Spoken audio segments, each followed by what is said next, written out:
ആകാശവാണി. നമസ്കാരം.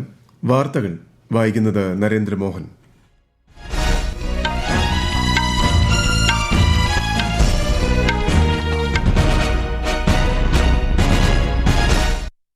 പ്രധാന വാർത്തകൾ. ഇന്ന് 17ാമത് ദേശീയ സിവിൽ സർവീസസ് ദിനം.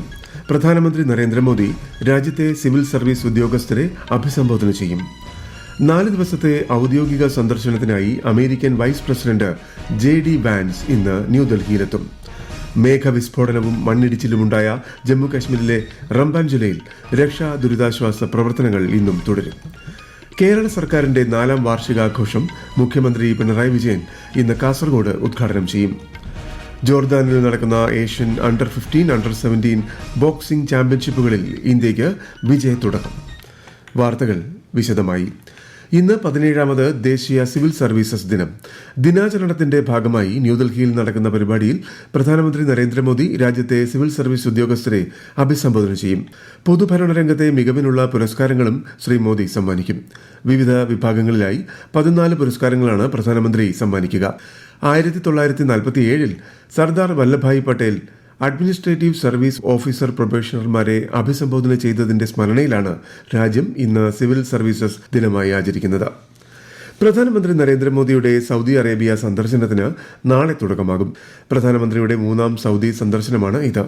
സൗദിയുമായുള്ള സാംസ്കാരിക സാമ്പത്തിക ബന്ധം ശക്തിപ്പെടുത്താൻ സന്ദർശനം സഹായകരമാകുമെന്ന് സൗദി അറേബ്യയിലെ ഇന്ത്യൻ പ്രവാസിയും ജിദ്ദ പഞ്ചാബി ഫോറത്തിന്റെ സ്ഥാപകനുമായ സുരേന്ദ്രപാൽ സിംഗ് പറഞ്ഞു. It's second home to Indians, and Indians contribute to the Saudi economy and the Saudi culture in a great way. Having our Prime Minister visiting again, yes, of course, boosts our ties and business potential is explored. We look forward to our Prime Minister Narendra Modi's visit as a great booster in developing more ties and creating more opportunities and potential exploration in terms of commerce and, of course, cultural ties with the kingdom. പ്രധാനമന്ത്രിയുടെ Saudi Arabia സന്ദർശന വേളയിൽ Russia Ukraine സംഘർഷം ചർച്ചയാകുമെന്ന് വിദേശകാര്യ secretary Vikram Misri. ചർച്ചയിലൂടെ പ്രശ്നം പരിഹരിക്കണമെന്നതാണ് ഇന്ത്യയുടെ നിലപാടെന്നും വിദേശകാര്യ secretary പറഞ്ഞു. 4 ദിവസത്തെ ഔദ്യോഗിക സന്ദർശനത്തിനായി American vice president JD Vance ഇന്ന് ന്യൂഡൽഹിയിലെത്തും. വൈകുന്നേരം പ്രധാനമന്ത്രി നരേന്ദ്രമോദിയുമായി വാൻസ് കൂടിക്കാഴ്ച നടത്തും. ന്യൂഡൽഹിയിൽ വിവിധ പരിപാടികളിലും US വൈസ് പ്രസിഡന്റും സംഘവും പങ്കെടുക്കും. അടുത്ത ദിവസങ്ങളിൽ ജയ്പൂരും ആഗ്രയും സംഘം സന്ദർശിക്കും. ജമ്മുകാശ്മീരിലെ റംബാൻ ജില്ലയിൽ മേഘവിസ്ഫോടനവും മണ്ണിടിച്ചിലുമുണ്ടായ സെരി ബാഗ്ന പ്രദേശത്ത് രക്ഷാ ദുരിതാശ്വാസ പ്രവർത്തനങ്ങൾ ഇന്നും തുടരും. ജമ്മു ശ്രീനഗർ ദേശീയപാത വീണ്ടും തുറക്കാനുള്ള ശ്രമങ്ങളും തുടരും. അടുത്ത 48 മണിക്കൂറിനുള്ളിൽ റോഡുകൾ ഗതാഗത യോഗ്യമാക്കാനുള്ള പ്രവർത്തനങ്ങൾ പുരോഗമിക്കുകയാണെന്ന് റംബാൻ ഡെപ്യൂട്ടി കമ്മീഷണർ ബസീർ ഉൽ ഹഖ് ചൌധരി പറഞ്ഞു. ഇന്നലെ മണ്ണിടിച്ചിലിനെ തുടർന്നുണ്ടായ അപകടത്തിൽ 2 കുട്ടികൾ ഉൾപ്പെടെ 3 പേരാണ് മരിച്ചത്. കനത്ത മഴയെ തുടർന്ന് ജമ്മു കശ്മീരിലെ എല്ലാ സ്കൂളുകൾക്കും അധികൃതർ ഇന്ന് അവധി പ്രഖ്യാപിച്ചു. അടുത്ത 24 മണിക്കൂറിൽ കൂടുതൽ മഴ പെയ്യുമെന്ന് കാലാവസ്ഥാ മുന്നറിയിപ്പുണ്ട്. കഴിഞ്ഞ 48 മണിക്കൂറിൽ കാശ്മീർ താഴ്വരയിൽ ശക്തമായ മഴ പെയ്യുകയാണ്. കേരളത്തിൽ മുഖ്യമന്ത്രി പിണറായി വിജയന്റെ നേതൃത്വത്തിൽ 2ാം വട്ടം അധികാരത്തിലെത്തിയ മന്ത്രിസഭയുടെ 4ാം വാർഷികാഘോഷത്തിന് ഇന്ന് തുടക്കം. വാർഷികാഘോഷങ്ങളുടെയും എന്റെ കേരളം പ്രദർശന വിപണന മേളയുടെയും സംസ്ഥാനതല ഉദ്ഘാടനം മുഖ്യമന്ത്രി പിണറായി വിജയൻ കാസർഗോഡ് നിർവഹിക്കും. മെയ് 30 വരെയാണ് ആഘോഷ പരിപാടികൾ. വയനാട് പരൂർക്കുന്ന് പുനരധിവാസ മേഖലയിലെ ഭൂരഹിതരായ 123 പട്ടികവർഗ കുടുംബങ്ങൾക്കായി നിർമ്മിച്ച വീടിന്റെ താക്കോൽ കൈമാറ്റം നാളെ മുഖ്യമന്ത്രി പിണറായി വിജയൻ നിർവഹിക്കും. സർക്കാരിന്റെ 4ാം വാർഷികത്തോടനുബന്ധിച്ചാണ് ചടങ്ങ്. സഹകരണ എക്സ്പോയുടെ 3ാം പതിപ്പിന് ഇന്ന് തിരുവനന്തപുരത്ത് തുടക്കമാകും. കനകക്കുന്നിൽ 10 ദിവസം നീണ്ടു നിൽക്കുന്ന പ്രദർശന വിപണന മേളയുടെ ഔപചാരിക ഉദ്ഘാടനം മുഖ്യമന്ത്രി പിണറായി വിജയൻ മറ്റന്നാൾ നിർവഹിക്കും. ഈ വാർത്തകൾ ആകാശവാണിയിൽ നിന്ന്. ആകാശവാണി വാർത്തകളും വാർത്താ അധിഷ്ഠിത പരിപാടികളും all India radio news Thiruvananthapuram YouTube ചാനലിലും @all India radio news Thiruvananthapuram Facebook പേജിലും AIR ന്യൂസ് _ ഇൻസ്റ്റഗ്രാം അക്കൌണ്ടിലും @AIR ന്യൂസ് _ TVM X ഹാൻഡിലും ലഭ്യമാണ്. ക്ഷേമ പദ്ധതികളുടെയും മറ്റ് ആനുകൂല്യങ്ങളുടെയും വിതരണത്തിലുണ്ടാകുന്ന ചോർച്ച കുറച്ചുകൊണ്ട് കേന്ദ്ര സർക്കാരിന്റെ നേരിട്ടുള്ള ആനുകൂല്യ വിതരണ സംരംഭം DBT 3,48,000 കോടി രൂപ ലാഭിച്ചതായി കേന്ദ്രമന്ത്രി അശ്വിനി വൈഷ്ണവ്. ഈ ക്ഷേമ വിതരണ മാതൃകയിൽ ഗുണഭോക്താക്കളുടെ എണ്ണം 16 മടങ്ങ് വർദ്ധിച്ചതായും അദ്ദേഹം സമൂഹമാധ്യമത്തിൽ കുറിച്ചു. ഇതുമായി ബന്ധപ്പെട്ട നയരേഖ പങ്കുവച്ചുകൊണ്ട് പ്രതികരിക്കുകയായിരുന്നു കേന്ദ്രമന്ത്രി.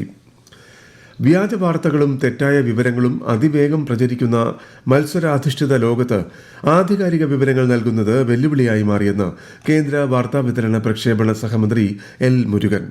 രാജ്യത്ത് ഇന്ന് ആധികാരിക വിവരങ്ങൾ നൽകുന്ന ഒരേയൊരു ചാനൽ ദൂരദർശനാണെന്ന് അദ്ദേഹം പറഞ്ഞു. DD തമിഴിന്റെ സുവർണ ജൂബിലി ആഘോഷങ്ങളിൽ പങ്കെടുക്കുകയായിരുന്നു അദ്ദേഹം. വേവ്സ് OTT പ്ലാറ്റ്ഫോം ഉപയോഗിക്കാനുള്ള മികച്ച അവസരം മാധ്യമലോകം പരമാവധി പ്രയോജനപ്പെടുത്തണമെന്നും കേന്ദ്ര സഹമന്ത്രി പറഞ്ഞു. ലോക ദൃശ്യ ശ്രവ്യ വിനോദ ഉച്ചകോടി വേവ്സിൽ പങ്കെടുക്കുന്ന മാധ്യമ പ്രതിനിധികൾക്കുള്ള രജിസ്ട്രേഷൻ ഇന്ന് പുനരാരംഭിക്കും. ബുധനാഴ്ച വരെ 3 ദിവസത്തേക്കാണ് രജിസ്ട്രേഷനുള്ള അവസരം.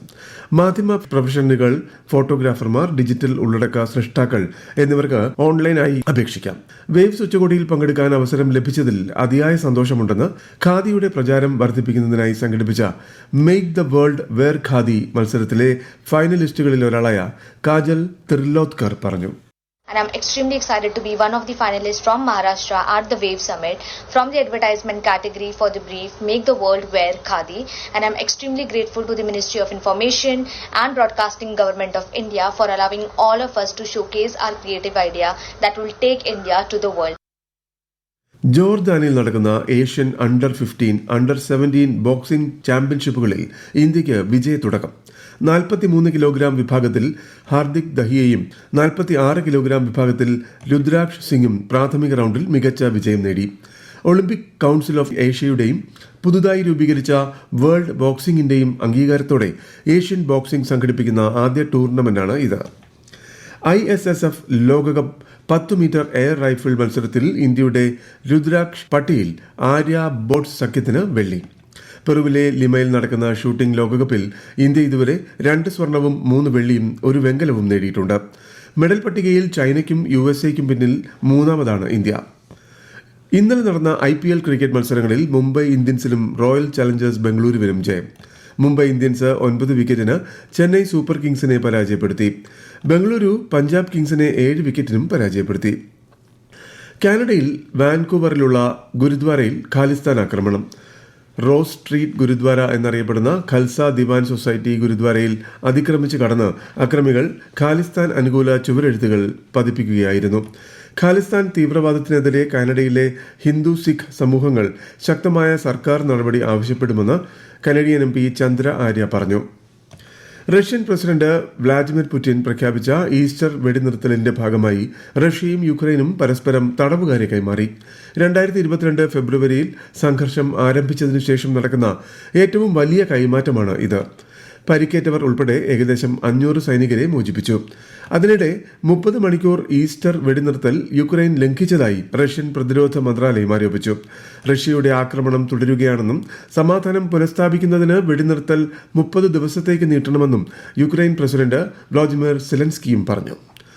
ഇന്നലെ ഗസയിൽ നടന്ന ഇസ്രായേലി ആക്രമണങ്ങളിൽ 29 പലസ്തീനികൾ കൊല്ലപ്പെട്ടതായി പ്രതിരോധ വക്താവ് മഹ്മൂദ് ബസൽ. തെക്കൻ ഗസയിൽ ഇസ്രായേലി ഡ്രോൺ ആക്രമണത്തിൽ ഒരു പലസ്തീൻ വനിത കൊല്ലപ്പെട്ടു. 4 പേർക്ക് പരിക്കേറ്റു. വടക്കൻ ഗസയിൽ നടന്ന വ്യത്യസ്ത വ്യോമാക്രമണങ്ങളിൽ 8 പേർ കൊല്ലപ്പെട്ടു. എന്നാൽ സംഭവങ്ങളെക്കുറിച്ച് ഇസ്രായേൽ സൈന്യം ഇതുവരെ പ്രതികരിച്ചിട്ടില്ല. BJP സംസ്ഥാന അധ്യക്ഷൻ രാജീവ് ചന്ദ്രശേഖർ പങ്കെടുക്കുന്ന വികസിത കേരളം കൺവെൻഷനുകൾക്കും ജില്ലാ നേതൃയോഗങ്ങൾക്കും ഇന്ന് തുടക്കമാകും. എല്ലാ ജില്ലകളിലും നടക്കുന്ന കൺവെൻഷനുകളിൽ BJPയുടെ മിഷൻ 2025 സംസ്ഥാന അധ്യക്ഷൻ അവതരിപ്പിക്കും. രാജ്യത്തെ ഓഹരി വിപണികളിൽ വിദേശ നിക്ഷേപകരുടെ ശക്തമായ തിരിച്ചുവരവ്. കഴിഞ്ഞയാഴ്ച ഇന്ത്യൻ വിപണിയിൽ 8500 കോടി രൂപയുടെ വിദേശ നിക്ഷേപം രേഖപ്പെടുത്തി. പ്രധാന വാർത്തകൾ വീണ്ടും. ഇന്ന് 17ാമത് ദേശീയ സിവിൽ സർവീസസ് ദിനം. പ്രധാനമന്ത്രി നരേന്ദ്രമോദി രാജ്യത്തെ സിവിൽ സർവീസ് ഉദ്യോഗസ്ഥരെ അഭിസംബോധന ചെയ്യും. 4 ദിവസത്തെ ഔദ്യോഗിക സന്ദർശനത്തിനായി American vice president JD Vance ഇന്ന് ന്യൂഡൽഹിയിലെത്തും. മേഘവിസ്ഫോടനവും മണ്ണിടിച്ചിലുമുണ്ടായ ജമ്മുകാശ്മീരിലെ റംബാൻ ജില്ലയിൽ രക്ഷാ ദുരിതാശ്വാസ പ്രവർത്തനങ്ങൾ ഇന്നും തുടരും. കേരള സർക്കാരിന്റെ 4ാം വാർഷികാഘോഷം മുഖ്യമന്ത്രി പിണറായി വിജയൻ ഇന്ന് കാസർഗോഡ് ഉദ്ഘാടനം ചെയ്യും. ജോർദാനിൽ നടക്കുന്ന ഏഷ്യൻ അണ്ടർ 15, അണ്ടർ 17 ബോക്സിംഗ് ചാമ്പ്യൻഷിപ്പുകളിൽ ഇന്ത്യയ്ക്ക് വിജയത്തുടക്കം. വാർത്തകൾ കഴിഞ്ഞു. അടുത്ത വാർത്താ പ്രക്ഷേപണം ഉച്ചയ്ക്ക് 12:30.